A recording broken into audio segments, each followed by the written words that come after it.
ಶ್ರೀರಾಮಚಂದ್ರ ವಿಶ್ವಾಮಿತ್ರರ ಪ್ರಾರ್ಥನೆಯ ಮೇರೆಗೆ ಅವರ ಸಿದ್ಧಾಶ್ರಮವನ್ನು ಪ್ರವೇಶಿಸಿ ಸುಮಾರುಮಾರಿನರನ್ನು ದೂರೀಕರಿಸಿ ವಿಶ್ವಾಮಿತ್ರರ ಯಾಗ ಪರಿಪೂರ್ಣವಾಗುವಂತೆ ನೋಡಿಕೊಂಡ. ಸಿದ್ಧಿಪ್ರದವಾದಂತಹ ಸಿದ್ಧಕ್ಷೇತ್ರದಲ್ಲಿ ಆ ವಿಶ್ವಾಮಿತ್ರ ಮಹರ್ಷಿಗಳಿಗೆ ಯಾಗದ ಸ್ಥಿತಿಯಲ್ಲಿ ಬರುವಂತೆ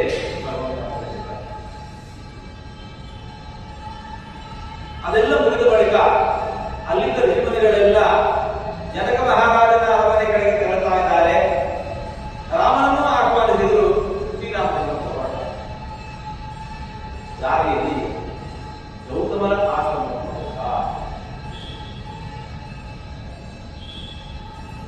ದೇವತಾ ಕಾರ್ಯಕ್ಕೋಸ್ಕರ ಇಂದ್ರ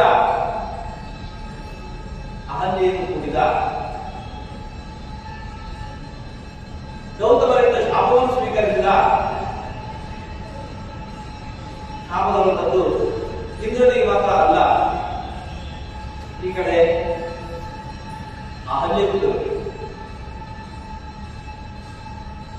ಬಂಡೆಯಂತೆ ಒಂದೆಡೆ ಕುಳಿತಿದ್ದು ಲೋಕದ ದೃಷ್ಟಿಗೆ ಅದೃಶ್ಯಳಾಗಿ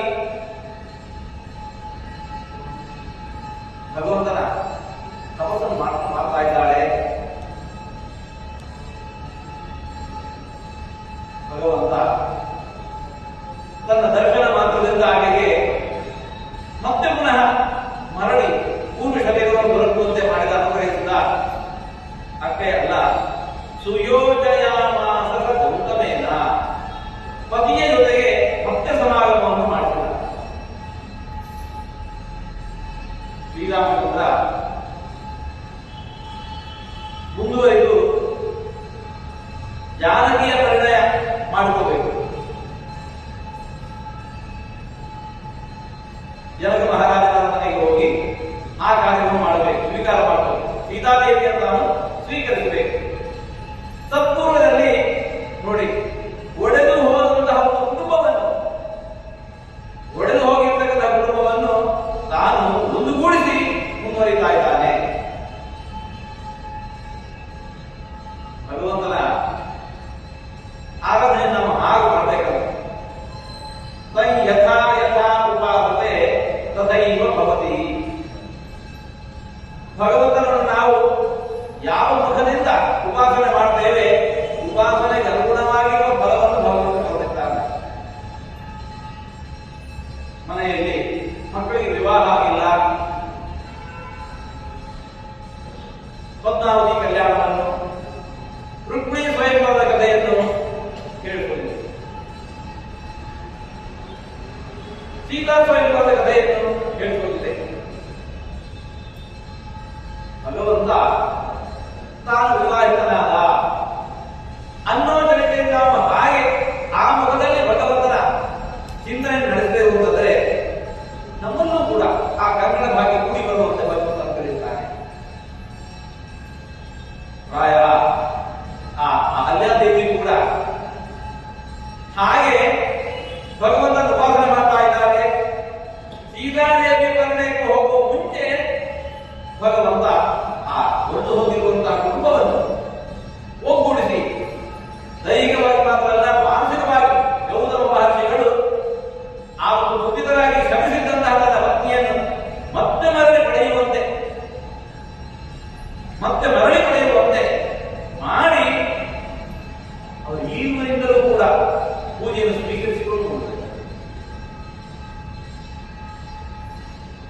ಸುಯೋಜಯಾಮಾಸ ಸಗೌತಮೇನ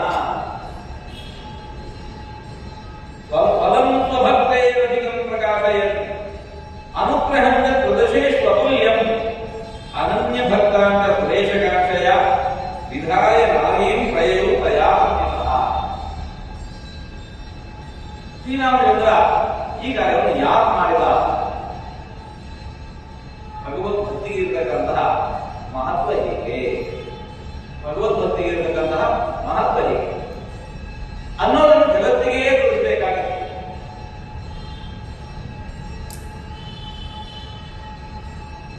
ಅಹಲ್ಯಾದೇವಿ ಭಗವಂತನಿಗೆ ಸಂತೋಷಪಡಿಸಲಿಕ್ಕೆ ಏನು ಮಾಡಿತು? ಶಿಲೆಯಂತೆ ಒಂದೆಡೆ ಕುಳಿತಿದ್ದು ತನ್ನ ಅಗ್ನಿಯನ್ನು ಅರ್ಪಿಸಿತು.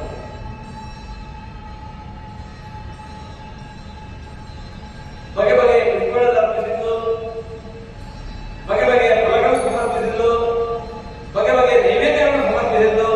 ಒಂದು ಭಗವಂತ ಸಂತೃಪ್ತನಾಗುವುದು ಯಾವುದರಿಂದ? ಭಗವಂತ ಸಂತೃಪ್ತನಾಗುವುದು ಭಕ್ತಿ. ಭಕ್ತ್ಯಾ ಅನನ್ಯಯ ಶಕ್ಯ ಅಹಂ ಏವಂ ವಿರೋಧನ ಜ್ಞಾತುಂ ದ್ರಷ್ಟುಂ ಚ ತತ್ವೇನ ಪ್ರವೇಶಿಂ ಚ ಫಲಃ. ಭಗವಂತನೇ ಭಗವದ್ಗೀತೆಯಲ್ಲಿ ಅಂದಿರುವ ಮಾತು. ಅವನನ್ನು ಸಂತೋಷಪಡಿಸಲಿಕ್ಕೆ ಏನು ಬೇಕು ಕೇಳಿದರೆ ನಿಷ್ಕಲ್ಮಶವಾದಂತಹ ಭಕ್ತ. ನಾಹಂ ವೇದೈ ನ ತಪಸ ನ ದಾನೇನ ನ ಚೇಜ್ಜಯ ಭಕ್ತ್ಯಾತು ಅನನ್ಯಯ ಶಕ್ಯ ಅಹಂ ಏವಂ ವಿರೋಧನ. ದುಡ್ಡು, ಅಧಿಕಾರ, ಪರಾಕ್ರಮ ಇದು ಯಾವುರಿಗೂ ಕೂಡ ಭಗವಂತ ಮರಳಾಗ್ತಾನೆ.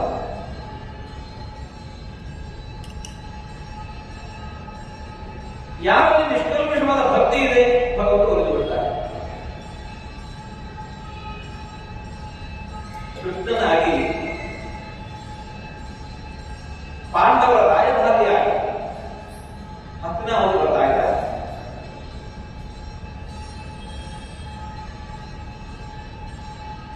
ಹಸ್ತಿನಾವತಿ ಬಂದಾಗ ಕೃಷ್ಣ ಬರ್ತಾ ಇದ್ದಾನೆ, ನಮ್ಮನೆಯಲ್ಲಿ ಉಳ್ಕೋಬೇಕು, ನಮ್ಮ ಆತಿಥ್ಯವನ್ನು ಸ್ವೀಕರಿಸಬೇಕು ಅನ್ನೋ ಭಾವನೆಯಿಂದ ಸಕಲ ಸಿದ್ಧತೆಯನ್ನು ಮಾಡಿಕೊಂಡು ಕಾಯ್ತಾ ಇದ್ದವರು ಅದೆಷ್ಟು ಮಂದಿ.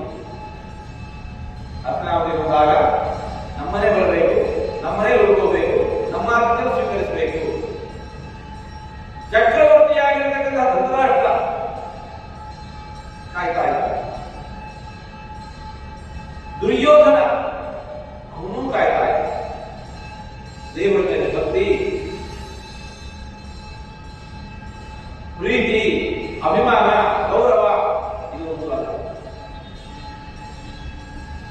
ಹಸ್ತಿನಾವತಿ ಬಂದಾಗ ದೇವರು ಇನ್ಯಾವನೋ ಮನೆಯಲ್ಲಿ ಉಳ್ಕೊಂಡ ಅಂತಂದ್ರೆ ರಾಜಕುಮಾರನಾಗಿ ನಂದಲು ಅವಮಾನ. ಇಲ್ಲಿ ಬಂದಾಗ ಎಲ್ಲೋ ಹೋಗಬಾರ್ದು, ಊರಿಗೆ ದೊಡ್ಡ ಜನ ಅಂತ ನಮ್ಗಿಂತ ಅಲ್ಲ, ಊರಿಗೆ ದೊಡ್ಡ ಜನ.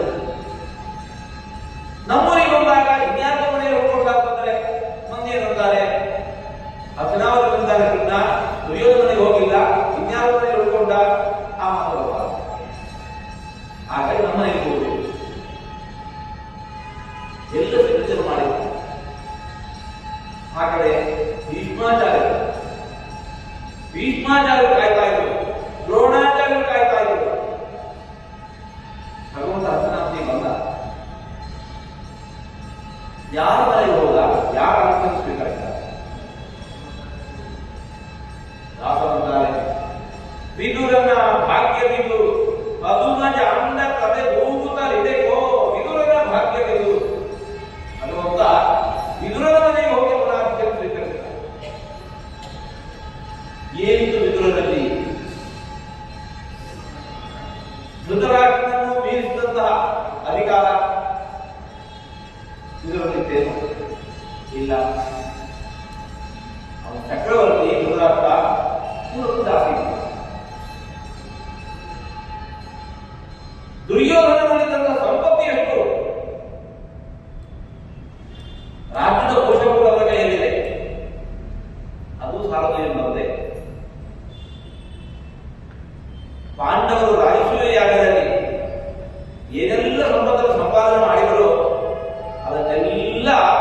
ಯೋಚನೆ ಮಾಡಿದ್ದಾರೆ. ಪಾಂಡವರು ಏನು ಸಂಪಾದನೆ ಮಾಡಿದ್ರು ರಾಜಸೂಯ ಯಾಗದಲ್ಲಿ? ರಾಜಸೂಯ ಯಾಗದಲ್ಲಿ ರಾಜಾದಿರಾಜರೆಲ್ಲರೂ ಕೂಡ ಬಗೆ ಬಗೆ ಬಗೆ ಬಗೆಯ ಕಾಣಿಕೆ ಕಟ್ಟಿಕೊಂಡಿದ್ದಾರೆ. ರತ್ನ, ಸುವರ್ಣ, ವೈಡೂರ್ಯ, ಆ ಕಾಣಿಕೆಗಳನ್ನೆಲ್ಲ ತೆಗೆದುಕೊಳ್ಳಲಿಕ್ಕೆ ದುರ್ಯೋಧನಿಗೆ ಜವಾಬ್ದಾರಿ ಕೊಟ್ಟಿದೆ. ಅದನ್ನು ಸ್ವೀಕರಿಸಿ ಒಳಗಿಡುವ ಜವಾಬ್ದಾರಿ ದುರ್ಯೋಧನಿಗೆ. ತಗೊಂಡು ರಾಶಿ ಹಾಕಿದ್ರೆ ಬೆಟ್ಟ ಬೆಟ್ಟ ಬೆಟ್ಟ ಬೆಟ್ಟದಷ್ಟು ರಾಶಿ ಇಷ್ಟು ಬಗೆಯ ಇಂದಿದ್ದ ಬಗೆಯ ಸಂಪತ್ತು ಲೋಕದಲ್ಲಿ ಇದೆ ಅನ್ನೋದನ್ನು ಕಲ್ಪಿಸಿಕೊಂಡು ಇರಲಿಲ್ಲ, ಊಹಿಸಿಕೊಂಡು ಇರಲಿಲ್ಲ ದುರ್ಯೋಧನ. ಕಂಡು ಮೈಕೂರು ಹೋಗಿರುವುದು ಮೋಸದ ಜೂಟಿನಿಂದ ಎಲ್ಲ ಪ್ರಶ್ನೆ ಮಾಡ್ತಾರೆ.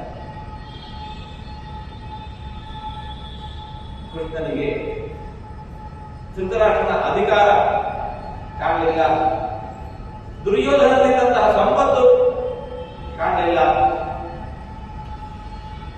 ಆಗಿನ ಕಾಲದಲ್ಲಿ ಭೀಷ್ಮರು ಅಂತಂದ್ರೆ ಮಹಾಪರಾಕ್ರಮಗಳನ್ನು ಎದುರಿಸುವವರೇ. ಅಂತಹ ಭೀಷ್ಮರ ಪರಾಕ್ರಮ ಭಗವಂತನ ಮನೆಗೆ ತರಲಿಕ್ಕೆ ಅದಕ್ಕೆ ಸಾಮರ್ಥ್ಯ ಇದ್ದವರು. ದ್ರೋಣಾಚಾರ್ಯರು ಆಗಿನ ಕಾಲದ ಎಲ್ಲ ರಾಜಕುಮಾರರಿಗೆ ಕೂಡ ಗುರುಗಳು. ದ್ರೋಣಾಚಾರ್ಯರು ಮೂಲತಃ ಯಾರು ಅಂತ ಹೇಳಿದರೆ ಬೃಹಸ್ಪತಿ ಆಚಾರ್ಯ, ದೇವಗುರುಗಳು. ಅವರ ವಿದ್ವತ್ತು ಭಗವಂತನ ಮನೆಗೆ ತರಲಿಕ್ಕೆ ಸಮರ್ಥ ಆಗಲಿಲ್ಲ. ಹಾಗಾದರೆ ಇದರಲ್ಲಿ ಏನು? ದುಡ್ಡು, ಬಂಗಾರ, ಅಧಿಕಾರ, ಪರಾಕ್ರಮ ಯಾವುದೂ ಅಲ್ಲ. ನಿರ್ವ್ಯಾಜವಾದ ಭಕ್ತಿ ಇತ್ತು. ನಿರ್ವ್ಯಾಜವಾದ ಭಕ್ತಿ ಇತ್ತು. ಭಗವಂತ ಅದನ್ನು ಗಮನಿಸಿ ಅವನ ಮನೆಗೆ ನಾವೆಲ್ಲ ಹಾಗೆ. ನಮಗಿಂತ ದೊಡ್ಡ ಅಧಿಕಾರ ಯಾರಲ್ಲಿರುತ್ತೆ? ಅನಾಯಾಸವಾಗಿ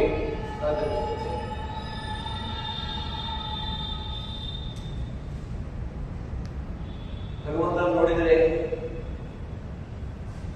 ಈ ಪರಿಯ ಸುಭಗ ಆವ ದೇವರಲ್ಲೂ ಕಾಣ.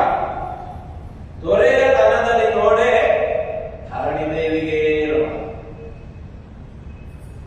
ತುಂಡು ಭೂಮಿಗೆ ನಾನು ಒಡೆಯ, ನಾನು ರಾಜ ಅಂತ ಹೇಳಿಕೊಂಡು ಪರಾಕ್ರಮ ಮೆರೆಯುವುದು. ಭಗವಂತ ದೊರೆಯ ತನದಲ್ಲಿ ನೋಡೆ ಧರಣಿ ದೇವಿಗೆ, ಸಿರಿಯ ತನದಲ್ಲಿ ನೋಡೆ ಶ್ರೀಕಾಂತ. ಏನು ದುಡ್ಡು ಕಾಸು ಬಂಗಾರ ಇದೆ ಅಂತ ಹೇಳಿಕೊಂಡು ನಮ್ಮಲ್ಲಿರೋ ದೊಡ್ಡ ಸಂಪತ್ತನ್ನು ಕಂಡು ದೇವರು ಮರಳಾಗಬೇಕು.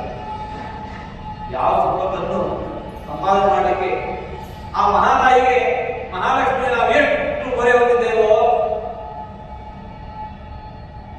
ಆಕೆ ಕೂಡ ಬಂದಿಲ್ಲ. ಆವ ಧೈರ್ಯದಿ ನೋಡೆ ಅಸುರಾಂತಕ, ಆವ ಧೈರ್ಯದಿ ನೋಡೆ ಅಸುರಾಂತಕ. ಭೀಷ್ಮರ ಯಾವ ಪರಾಕ್ರಮವನ್ನು ಕಂಡು ಭಗವಂತ ಗುರುಭೂತನದಲ್ಲಿ ನೋಡೆ ಜಗದ ಆದಿಗುರು. ಯಾವ ಬ್ರಹ್ಮದೇವರಿಗೂ ಕೂಡ ದೇವೇ ಬ್ರಹ್ಮ ಹೃದಯ ಆದಿ ಕವಯೇ, ಮೊದಲ ಜ್ಞಾನಿಯಾಗಿರತಕ್ಕಂಥ ಬ್ರಹ್ಮದೇವರಿಗೂ ಕೂಡ ವೇದೋಪನಿಷತ್ತುಗಳ ಪಾಠವನ್ನು ಮಾಡಿದವರು ಇವೆಲ್ಲ ಅವಳೇ ಬಂದವರು.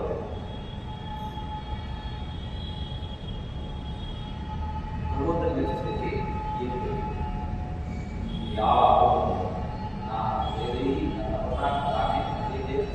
ಭಕ್ತಿಯಾನು ಅನನ್ಯ ಶಕ್ಯ ಅಹಮಯೋಗಿ ಅರ್ಜುನ. ಭಕ್ತಿಯೊಂದೇ ಭಗವಂತನ ರಚಿಸಲಿಕ್ಕಿರತಕ್ಕಂತಹ ಸಾಧನ. ಭಕ್ತಿಯೊಂದೇ ಸಾಧನ. ಏನು ಭಕ್ತಿ ಅಂತಂದ್ರೆ ಎಲ್ಲಿ ಸಿಗತ್ತದು? ಏನದರ ಮಹತ್ವ? ಗುರುಗಳು ಯಾವತ್ತೂ ದೃಷ್ಟಾಂತ ಕೊಡ್ತಾರೆ. ಒಂದು ಪಕ್ಕದಲ್ಲಿ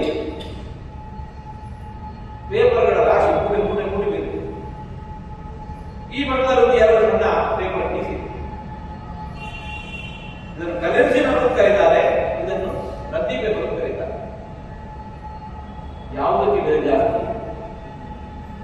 ಅದು ಪೇಪರ್, ಇದು ಪೇಪರ್. ಈ ಕಡೆ ರಾಶಿ ರಾಶಿ ಬಿದ್ದಿದೆ, ಮೂಟೆ ಮೂಟೆ ಬಿದ್ದಿದೆ, ಈ ಕಡೆ ಸಣ್ಣ ಪೀಸ್ ಪೇಪರ್ ಪೀಸ್ ಆಗಿದೆ. ಯಾವುದಕ್ಕೆ ಬೆಲೆ ಜಾಸ್ತಿ? ಸಣ್ಣ ಮಗುವಿನ ಕಡೆ ಕೇಳಿದ್ರು ಹೇಳುತ್ತೆ ನಮ್ಗೆ ಇದೇ ಸಾಕು ಅಂತ ಹೇಳಿಬಿಟ್ಟು ಮಗುವಿಗೂ ತಿಳಿದಿರುತ್ತೆ ಅಂತಹ ಸಣ್ಣ ಪೇಪರ್ ಪೀಸ್ನ ವ್ಯಾಲ್ಯೂ. ಯಾಕಂದ್ರೆ ಹಾಗೆ ಒಂದು 500 ರೂಪಾಯಿ, 1000 ರೂಪಾಯಿ, ಇದ್ರ ಮೇಲೆ ಬರೋದು ಹಾಕೋಣ, ಇದ್ರ ಮೇಲೆ ಬರೋದು ಹಾಕೋಣ, ಇಲ್ಲ. ಮತ್ತೆ ಏನು ವ್ಯತ್ಯಾಸ? ಇದರಲ್ಲಿ ರಾಷ್ಟ್ರದ ಮುದ್ರೆ ಬಿದ್ದಿದೆ. ಸಣ್ಣ ಪೇಪರ್ ಪೀಸ್ ಇರಬಹುದು, ರಾಷ್ಟ್ರದ ಮುದ್ರೆ ಬಿದ್ದಿದೆ ಎಂಬ ಕಾರಣಕ್ಕೆ ಸಣ್ಣ ಪೇಪರ್ ಪೀಸ್ ಇದ್ದು ಅಂತಹ ಬೆಲೆ. ಅದು ಇಲ್ಲ, ಏನು ರಾಶಿ ಇದ್ರೆ ಭಗವಂತನಿಗೆ ನಾಮರ್ಪಿಸುವ ಪೂಜೆಯನ್ನು ಭಕ್ತಿಯ ಮುದ್ರೆ ಬಿದ್ದಿದೆ, ಅದಕ್ಕೆ ಬೇಕು. ಭಕ್ತಿಯ ಮುದ್ರೆ ಬಿದ್ದಿಲ್ಲ, ಏನು ಲೋಡ್ಗಟ್ಟೆ ಊಟದ ಹಾಕಿ, ಲೋಡ್ಗಟ್ಟೆ ಹಣ್ಣುಗಳಂತದ್ದು ಹಾಕಿ ದೇವರಿಗೆ ಬೇಕಾಗಿದೆ. ಯಾಕೆ? ನಿತ್ಯ ಪರಿಪೂರ್ಣ, ಪೂರ್ಣಮದ ಪೂರ್ಣಮಿದಂ ಪೂರ್ಣಾತ್ ಪೂರ್ಣಮುದಚ್ಯತೆ ಪೂರ್ಣಸ್ಯ ಪೂರ್ಣಮಾದಾಯ ಪೂರ್ಣಮೇವಾವಶಿಷ್ಯತೆ. ಅವನು ಪರಿಪೂರ್ಣ, ಯಾವ ಕೊರತೆಯೂ ಬರಲಿಲ್ಲ. ಲೋಕದಲ್ಲಿ ನಾವು ಹಾಗೆ ಒಬ್ಬ ವ್ಯಕ್ತಿಯನ್ನು ಸಂತೋಷಪಡಿಸಬೇಕು ಅಂತಿದ್ರೆ ಅವನಿಗೆ ಏನು ಕೊರತೆ ಇದೆ ಗಮನಿಸಿ, ಆ ಕೊರತೆ ನಾವು ತುಂಬಿಕೊಡ್ಬೇಕು ಅಂತಂದ್ರೆ ಖುಷಿ ಪಡ್ತಾರೆ. ಯಾರೊಬ್ಬನಿಗೆ ಮನೆ ಇಲ್ಲ, ಮನೆ ಕೊಡ್ತಾರೆ. ಉದ್ಯೋಗ ಇಲ್ಲ, ಉದ್ಯೋಗ ಕೊಡ್ತಾರೆ. ಹಸಿದ್ದಾನೆ, ಅನ್ನ ಇಲ್ಲ, ಅನ್ನ ಕೊಡ್ತಾರೆ. ಬಟ್ಟೆ ಖುಷಿ ಪಡ್ತಾರೆ. ಆ ಕೊರತೆ ತುಂಬಿದಾಗ ಸಂತೋಷನಾಗ್ತಾರೆ. ಹಾಗೆ ದೇವರನ್ನು ಖುಷಿಪಡಿಸಬೇಕು ಅಂತ ಹೊರಟ್ರೆ ಏನು ಕೊರತೆ ಎಂದು ಹುಡುಕಬೇಕಲ್ಲ. ದೇವರು ಏನು ಕೊರತೆ? ಪೂರ್ಣ ಮಗ, ಭಗವಂತ ಪೂರ್ಣನಾಗಿ ಭಗವದ್ಗೀತೆಯಲ್ಲೇ ಒಂದೊಂದು ಕಡೆ ಅಂತಾರೆ, ನಮಯೇ ಪಾರ್ಥಾಸ್ತಿ ಕರ್ತವ್ಯಂ ತ್ರಿಷು ಲೋಕೇಷು ಕಿಂಚನ. ಯಾಕೆ? ಜ್ಞಾನವಾಪ್ತಂ ಅವಾಪ್ತವ್ಯಂ. ಏನೋ ಪಡೆದು ನನ್ನನ್ನು ಪರಿಪೂರ್ಣವಾಗಿ ಮಾಡಿಕೊಡಬೇಕು ಅನ್ನತಕ್ಕಂಥ ಸ್ಥಿತಿಯೇ ಇಲ್ಲ.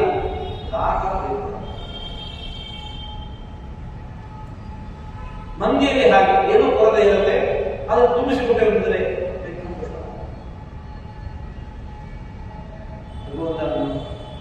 ಏನು ಕೊರತೆ ಇರುವುದನ್ನು ಹುಡುಕೋಣ. ಹಾಗೆ ನೋಡಲಿಕ್ಕೆ ಹೋದ್ರೆ ಮಂದಿಯನ್ನು ಸಂತೋಷಪಡಿಸುವುದು ಸುಲಭ, ಮಂದಿಯನ್ನು ಸಂತೋಷಪಡಿಸುವುದು ಸುಲಭ ಅಲ್ಲ, ಕಷ್ಟ. ಯಾಕೆ? ಕಾಸು ಖರ್ಚಿದೆ. ಮಂದಿಯನ್ನು ಸಂತೋಷಪಡಿಸಲಿಕ್ಕೆ ಕಾಸು ಖರ್ಚಿದೆ, ದೇವರನ್ನು ಸಂತೋಷಪಡಿಸಲಿಕ್ಕೆ ಕಾಸು ಖರ್ಚಿದೆ. ಮಂದಿರಲ್ಲಿರುವ ಕೊರತೆಯನ್ನು ತುಂಬಿಸಿಕೊಳ್ಳಲಿಕ್ಕೆ ಬೇಕಾಗಿ ಕಾಸು ಖರ್ಚಿದೆ, ದೇವರನ್ನು ಸಂತೋಷಪಡಿಸಲಿಕ್ಕೆ ಕಾಸು ಖರ್ಚಿಲ್ಲ. ಮತ್ತೆ ಭಕ್ತಿಯು ದೃಷ್ಟಿಮಪ್ಪೇನು ಕೇವಲ ನಿರ್ಣಯವಾದಂತಹ ಭಕ್ತಿ ದೇವರಿಗೂ ಸಂತೋಷನಾಗ್ತದೆ. ಅದು ಇದೆ ಅಂತಂದ್ರೆ ದೇವರು ಸಂತೋಷಪಡಿಸಲಿಕ್ಕೆ ಆಗದ ಏನು ಬೇಕು ನಮ್ಮಲ್ಲಿ? ಪತ್ರಂ ಪುಷ್ಪಂ ಫಲಂ ತೋಯಂ ಯೋಮಿ ಯಾಪೇಕ್ಷ ತದಹಂ ಭಕ್ತಿಪರಂ ಅಷ್ಟಾಂ ಪ್ರೇತಾತ್ಮನಃ. ಪತ್ರಂ ಪುಷ್ಪಂ ಫಲಂ ತೋಯಂ. ನಾವು ಏನು ಕೊಡ್ತೇವೆ ಅನ್ನೋದು ಮುಖ್ಯ ಆಗೋದಿಲ್ಲ, ಹೇಗೆ ಕೊಡ್ತೇವೆ ತದಹಂ ಭಕ್ತಿಪರಂ. ಭಗವಂತ ಕೊಡುವ ನಾವು ಅದನ್ನು ಹೇಗೆ ಕೊಟ್ಟಿದ್ದೇವೆ, ನಮ್ಮ ಭಾವ ಹೇಗಿದೆ? ದೇವರಿಗೆ ನಾನು ಗುಡಿ ಕಟ್ಟಿಸಿಕೊಟ್ಟದ್ದು ಅಲ್ಲ ಅಂತ ಅರ್ಥ ಆಗಿದ್ರೆ ಆ ದೇವರ ಹಬ್ಬದ ಮೇಲೆ ಹಾಗೆ ಬಿಸಿಲು ಮಳೆ ಗಾಳಿ ಚಳಿ ಚಳಿಕೊಂಡು ನಿಲ್ಬೇಕಾಗಿತ್ತು. ನಾನು ದೇವರಿಗೆ ಗುಡಿ ಕಟ್ಟಿಸಿಕೊಟ್ಟೆ ಅನ್ನೋ ಭಾವವನ್ನು ತಗೋಬೇಕಾದ್ರೆ ನಾವು ಮಾಡ್ಕೊಳ್ತೀವಿ. ನಾನಿವತ್ತು ದೇವರಿಗೆ ಬಗೆ ಬಗೆಯ ಭಕ್ತಿ ಪರಮಾನ್ಯ ಮಾಡಿ ಸಮರ್ಪಿಸಿದ್ದೆ, ನಾನು ಕೊಟ್ಟಿದ್ದ ದೇವರು ಉಪವಾಸ ಇರಬೇಕಾಗಿರುತ್ತೆ ಅನ್ನೋ ಭಾವ ಹೊಂದೋದಾದ್ರೆ ನಾವು ಮಾಡಿದ್ದು ಸಮರ್ಪಣೆಯಿಂದ ನಾವು ಮಾಡಿರುತ್ತೇವೆ. ದೇವರು ಕೊಟ್ಟದ್ದೇ ಸಾಕಷ್ಟಿದೆ. ಅವನು ಕೊಟ್ಟದ್ದನ್ನು ನಾವು ಉಪಯೋಗಿಸಬೇಕಾದ್ರೆ ಮೊದಲು ದೇವರಿಗೆ ಅದನ್ನು ನೈವೇದ್ಯ ಮಾಡ್ತಾ ಇದ್ದೇವೆ, ಸಮರ್ಪಿಸ್ತಾ ಇದ್ದೇವೆ. ಕೆರೆ ನೀರನ್ನು ಕೆರೆಗೆ ಚೆಲ್ಲಿ ಬರಲು ಪಡೆದವರಂತೆ ಕಾಣಿದರು, ಹರಿಯ ಕರ್ಮದೊಳು ಆದ ಭಾಗ್ಯವ ಹರಿಸಮರ್ಪಣೆ ಮಾಡಿದರು. ದೇವರು ಕೊಟ್ಟದನ್ನು ನಾವು ಉಪಯೋಗಿಸಬೇಕಾದ್ರೆ ಮೊದಲು ಅದು ದೇವರ ಮುಂದೆ, ದೇವರೇ ನೀನು ಕೊಟ್ಟದ್ದು, ಇನ್ನೊಂದು ಬಳಿಂದ ನಾನು ಅನುಭವಿಸ್ತಾ ಇದ್ದೇನೆ. ದೇವರು ಕೊಟ್ಟದನ್ನು ನಾವು ಅನುಭವಿಸ್ತಾ ಇದ್ದು ಹೊರತು ನಾವು ಕೊಟ್ಟದನ್ನು ದೇವರು ಅನುಭವಿಸ್ತಾ ಇರ್ತಲ್ಲ. ಇದು ಸಮರ್ಪಣೆ, ಇದು ನಿವೇದನೆ. ದೇವರೇ ನೀ ಕೊಟ್ಟದ್ದು ನಾನು ಅನುಭವಿಸ್ತಾ ಇದ್ದೇನೆ, ಅನುಮತಿ ಕೊಡು. ಇದು ನೈವೇದ್ಯ. ಈ ನಿವೇದನೆಯೇ ಅದು ನೈವೇದ್ಯ. ಇಲ್ಲದೆ ಏನು ಮಾಡಿಲ್ಲ. ಅಂತಹ ಭಕ್ತಿಯನ್ನು ಸಂಪಾದನೆ ಮಾಡ್ತಾ ಇದ್ದೇವೆ. ಅದು ಇದೇನಂದ್ರೆ ಮಾಡಿದ ಕರ್ಮ ಎಲ್ಲ ಸಾಧನೆ. ದೇವರ ಪೂಜೆಗೆ ಬೇಕಾಗಿರುವ ಏನು ಗೊತ್ತು, ಹೂ ಬೇಕೋ, ಹಣ್ಣು ಬೇಕೋ, ಏನು ಹೊತ್ಕೊಳ್ಬೇಕು, ತುಪ್ಪಾದಿ ಏನು ಬೇಕಾದ್ರೂ ಕಾಸು ಕೊಟ್ಟರೆ ಕಡಿಮೆ ಸಿಗುತ್ತೆ. ಮಾರ್ಕೆಟಿಗೆ ಹೋದ್ರೆ ದೇವರ ಪೂಜೆಗೂ ಬೇಕಾದ್ರೂ ಏನು ಹೊತ್ಕೊಳ್ಬೇಕು ಸಿಗ್ತಾರೆ. ಯಾವುದು ಅನಿವಾರ್ಯವಾದ ಬೆಲೆ ಇಲ್ಲ. ಏನು ಇದ್ರೆ ಮಾಡಿದ್ದಲ್ಲ ಸಾರ್ಥಕ, ಯಾವುದು ಇಲ್ಲ ಅಂದ್ರೆ ಮಾಡಿದ್ದಲ್ಲ ದಂಡ. ಅಂತಹ ಭಕ್ತಿ ಅದು ಗೆಲ್ಲಿಸುತ್ತದೆ. ದೇವರ ಪೂಜೆಗೆ ಅತ್ಯಗತ್ಯವಾಗಿರುವ ಅನಿವಾರ್ಯವಾಗಿರತಕ್ಕಂಥ ಸೊತ್ತು ಭಕ್ತಿ ಹೀಗೆ ಸಿಗುತ್ತೆ. ಮುಂಬೈಗೆ ಹೋಗಲು ಸಿಗತ್ತೋ, ದುಬೈಗೆ ಹೋಗಲು ಸಿಗತ್ತೋ, ಯಾವ ಮಾಲಿಗೆ ಹೋಗ್ಬೇಕು, ಯಾವ ಮಾರ್ಕೆಟ್ಗೆ ಹೋಗ್ಬೇಕು, ಎಷ್ಟು ಲಕ್ಷ ರೂಪಾಯಿ ಕೊಡಬೇಕು? ಇಲ್ಲ. ಯಾವ ಮಾರ್ಕೆಟ್ ಅಲ್ಲೂ ಸಿಗೋದಿಲ್ಲ. ಅದು ಎಷ್ಟು ದುಡ್ಡು ಕೊಡ್ತೇವೆ ಅಂತಂದ್ರೂ ಸಿಗೋದಿಲ್ಲ. ಹಾಗಾದ್ರೆ ಅದನ್ನು ಸಂಪಾದನೆ ಮಾಡೋ ಬಗ್ಗೆ ಹೇಗೆ? ಅದು ಹೊರಗಿದ್ದು ತರುವಂತಹದ್ದಲ್ಲ, ಅದು ಒಳಗಿಂದಲೇನೆ ಹುಟ್ಟಬೇಕಾಗಿರುವಂತಹ, ಒಳಗಿಂದಲೇನೆ ಹುಟ್ಟಬೇಕಾಗಿರುವಂತಹ. ಅವನು ಭಗವಂತ ನಾವೆಲ್ಲ ಭಕ್ತರು ಈವರೆಗೂ ಬೆಸೆವ ಕೊಂಡಿ ಅದು ಭಕ್ತಿ ಸಿಗ್ಬೇಕು ಅಂತಿದ್ರೆ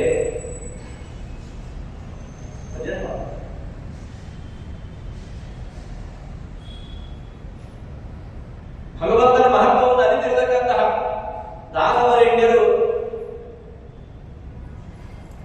ಶಾಸ್ತ್ರದಲ್ಲಿ ಅಡಕವಾಗಿದ್ದಂತಹ ತತ್ವಗಳನ್ನು ಸುಲಭವಾದ ಕನ್ನಡದ ಹಾಡುಗಳಲ್ಲಿ ಸೆರೆ ಹಿಡಿದುಕೊಂಡಿದ್ದಾರೆ. ದಿನಕ್ಕೊಂದು ಅರ್ಧ ಗಂಟೆ ದೇವರ ಮನೆ ಮುಂದೆ ಕುಳಿತು ಅರ್ಥಾನುಸಂಧಾನ ಪುರಸ್ಸರವಾಗಿ ನಾವು ಹಾಡಲಿರುತ್ತಂದ್ರೆ ಎಷ್ಟು ದುಡ್ಡು ಕೊಟ್ಟು ಸಿಗದೇ ಇರತಕ್ಕಂಥ, ಎಷ್ಟು ದೊಡ್ಡ ಪೇಟೆಗೆ ಹೋದರೂ ಹುಡುಗಿದ್ದು ಸಿಗದೇ ಇರುವಂತಹ ಭಕ್ತಿ ನಮ್ಮ ಹೃದಯದೊಳಗೆ. ಯಾಕೆ ಏನು ಭಕ್ತಿ ಅಂತಂದ್ರೆ ಮಾಹಾತ್ಮ್ಯ ಜ್ಞಾನಪೂರ್ವ ಶ್ರೀಮದ್ ಆಚಾರ್ಯರು ಭಕ್ತಿಯ ಪರಿಚಯವನ್ನು ಮಾಡಿಸಿಕೊಡೋದು ಹೀಗೆ: ಮಾಹಾತ್ಮ್ಯ ಜ್ಞಾನಪೂರ್ವಸ್ತು ಸುದೃಢ ಸರ್ವತೋಧಿಕ ಸ್ನೇಹ ಭಕ್ತಿ. ಭಕ್ತಿ ಅಂತಂದ್ರೆ ಭಕ್ತಿ ಅಂದರೆ ಪ್ರೀತಿ. ಅದು ಎಂತಹ ಪ್ರೀತಿ? ವ್ಯಕ್ತಿಯ ಮಹತ್ವವನ್ನು ಅರಿತಾಗ, ವ್ಯಕ್ತಿಯ ಮಹತ್ವವನ್ನು ಅರಿತಾಗ ಹುಟ್ಟುವ ಸಹಜವಾದ ಪ್ರೀತಿ ಏನಿದೆ ಅಲ್ಲ, ಅದಕ್ಕೋಸ್ಕರ ಹಾಗಾದ್ರೆ ಭಕ್ತಿಯ ಮೂಲ ಯಾವುದು? ಬೀಜ ಜ್ಞಾನ. ಅದಕ್ಕೋಸ್ಕರ ಭಗವದ್ಗೀತೆಯಲ್ಲಿ ಜ್ಞಾನಕ್ಕೂ ಪ್ರಾಶಸ್ತ್ಯ ಕೊಟ್ಟರು. ಶ್ರೇಯಾನ್ ದ್ರವ್ಯಮಯಾಜ್ಞಾತ ಜ್ಞಾನ ಯಜ್ಞ ಪರಂತಪ. ಅದೆಷ್ಟು ಬಗೆಯ ಯಜ್ಞಗಳಿದ್ದಾರೆ, ಅವುಗಳನ್ನೆಲ್ಲ ಶ್ರೇಷ್ಠವಾಗಿರುವಂತಹದ್ದು ದ್ರವ್ಯ ಯಜ್ಞ ಅಲ್ಲ, ಜ್ಞಾನ ಯಜ್ಞ. ನಹಿ ಜ್ಞಾನೇನ ಸದೃಶಂ ಪವಿತ್ರಮಿಹ ವಿದ್ಯತೆ. ಜ್ಞಾನಕ್ಕೆ ಸದೃಶವಾಗಿರತಕ್ಕಂತಹ ವ್ಯಕ್ತಿಯನ್ನು ಪವಿತ್ರೀಕರಿಸುವ ಸೊತ್ತು ಬೇರಿಲ್ಲ.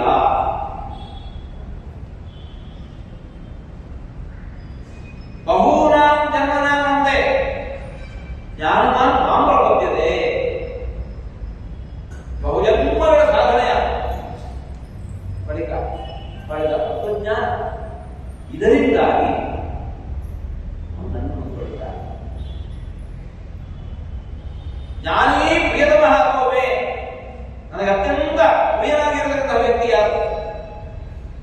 ಕಾಸು ಅಧಿಕಾರ ಇರುವವನಲ್ಲ.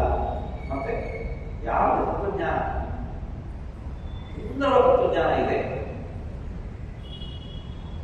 ಅವನಿಗೆ ಅತ್ಯಂತ ಪ್ರಿಯನಾಗಿರುವ. ಯಾಕೆ? ನಮ್ಮಲ್ಲಿ ಕೊಳೆ, ಆ ಎಲ್ಲ ಕೊಳೆಯನ್ನು ತೊಳೆಯುವಂತಹ ಸಾಮರ್ಥ್ಯ ಯಾವಾಗಲೂ ಇದೆ ಅಂತಂದ್ರೆ ಜ್ಞಾನ.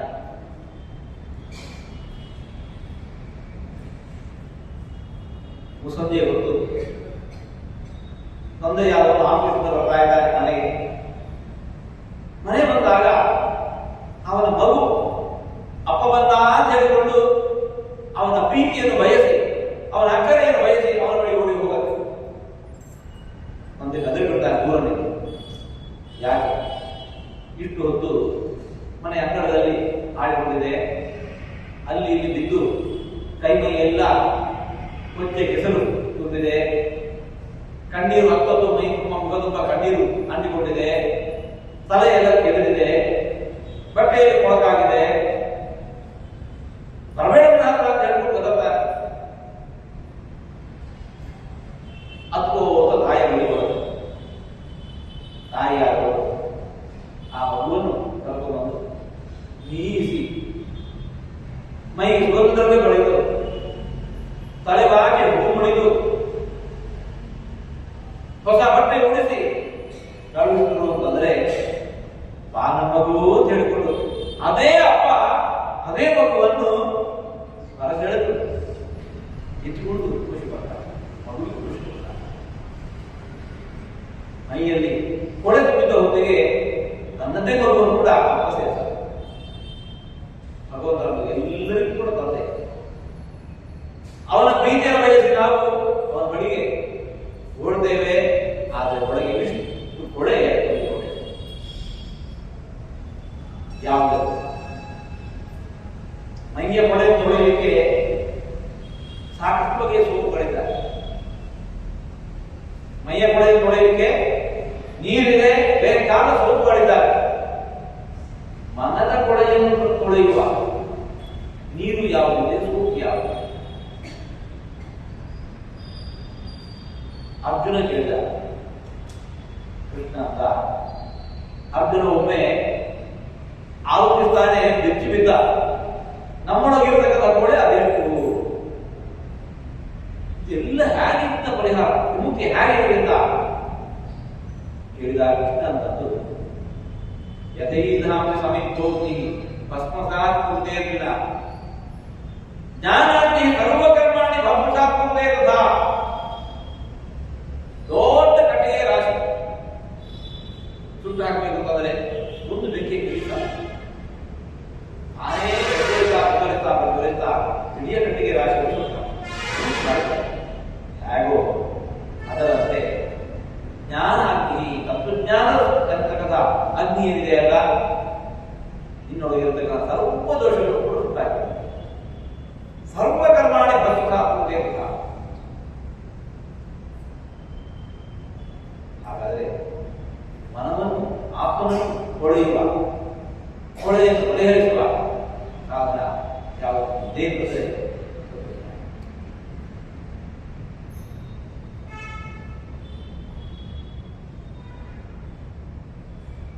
ಅಹಲ್ಯಾದೇವಿ ಋಷಿಪತ್ನಿ. ಅಹಲ್ಯಾದೇವಿ ಋಷಿಪತ್ನಿ. ಏನು ಋಷಿ ಅಂತಂದ್ರೆ? ಋಷಿ ಅಂದ್ರೆ ಜ್ಞಾನಿ. ಋಷಿ ಶಬ್ದಕ್ಕೇನೆ ಅರ್ಥ ಜ್ಞಾನಿ. ವೃಷ ಅಂದ್ರೆ ಅದೊಂದು ಧಾತು. ವೃಷ ಅನ್ನೋ ಧಾತು. ವೃಷ ಉಳ್ಳವನು, ಜ್ಞಾನ ಉಳ್ಳವನು ಜ್ಞಾನಿ. ಧನ ಉಳ್ಳವನು ಧನಿ ಹೇಗೋ, ವೃಷ ಉಳ್ಳವನು ಋಷಿ.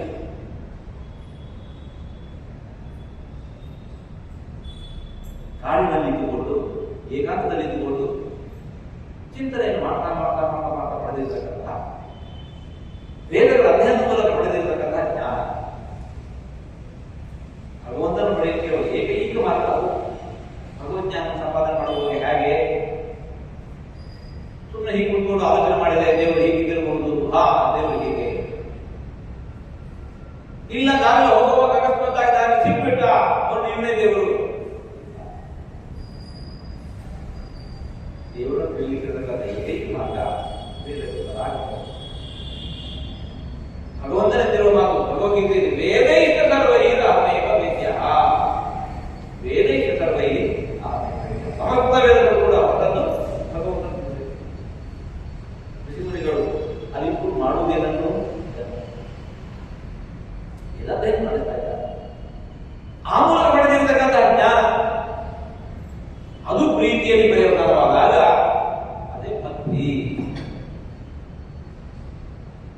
ಅದು ಬಂತು.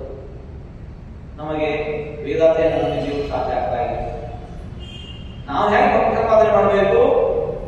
ಆ ಸಕಲ ದೃಷ್ಟಾಂತಗಳನ್ನು ಅಧ್ಯಯನ ಮಾಡಿ ಆ ಅಧ್ಯಯನ ಹಿನ್ನೆಲೆಯಲ್ಲಿ ಶಾಸ್ತ್ರಾಂತರಿತವಾದ ವಿಚಾರಗಳನ್ನು ಸುಲಭವಾದ ಕನ್ನಡದ ಹಾಡುಗಳನ್ನು ಕೊಟ್ಟಿದ್ದಾರೆ ದಾಸವರೇಣ್ಯರು.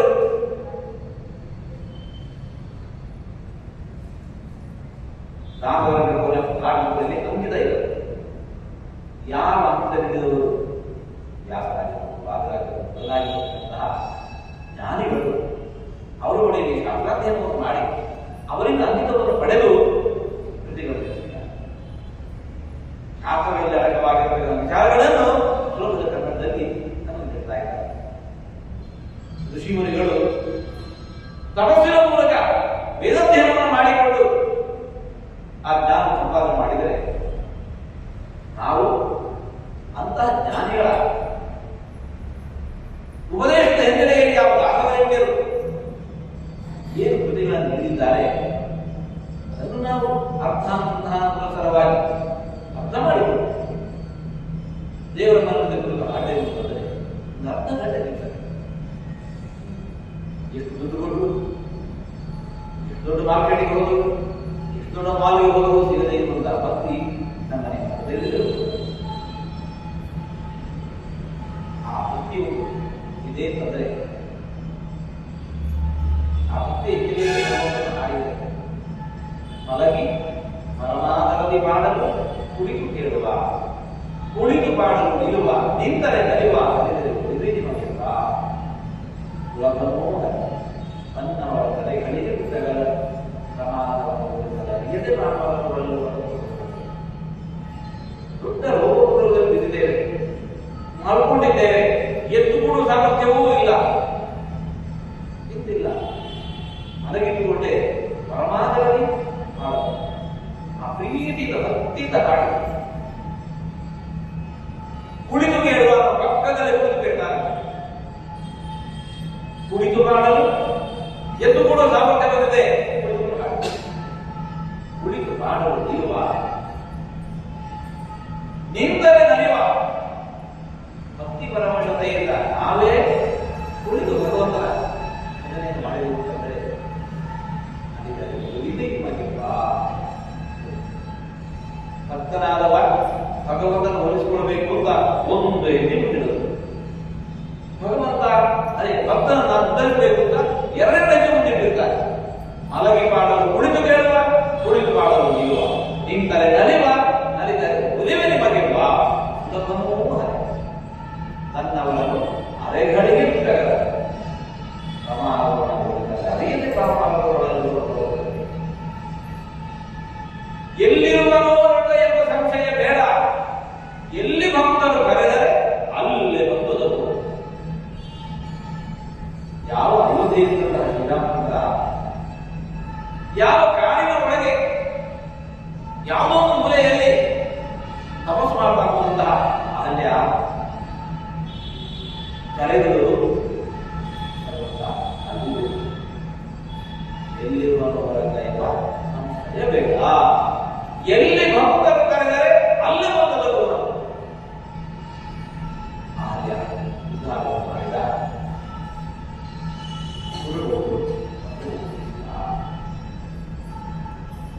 ಭಕ್ತಿಯನ್ನು ಯಜ್ಞ ಸಂಯೋಗೆ ಇರುವರು ಸೇರಿ ಭಗವಂತನ ಆರಾಧನೆ ಮಾಡಿದರು. ಆ ಪೂಜೆಯನ್ನು ಸ್ವೀಕರಿಸಿ ಶ್ರೀರಾಮಚಂದ್ರ ಇನ್ನು ಸೀತಾದೇವಿಯ ನಿರ್ಣಯಕ್ಕೆ ಕುಟುಂಬವನ್ನು ಸೇರಿಸಿ ಒಂದು ಕುಟುಂಬವನ್ನು ಸೇರಿಸಿ ನಾನು ಕುಟುಂಬಿಯಾಗುವುದಕ್ಕೆ ಶ್ರೀರಾಮಚಂದ್ರ ಕುದುರಿಕಾಯಿದ್ದಾನೆ.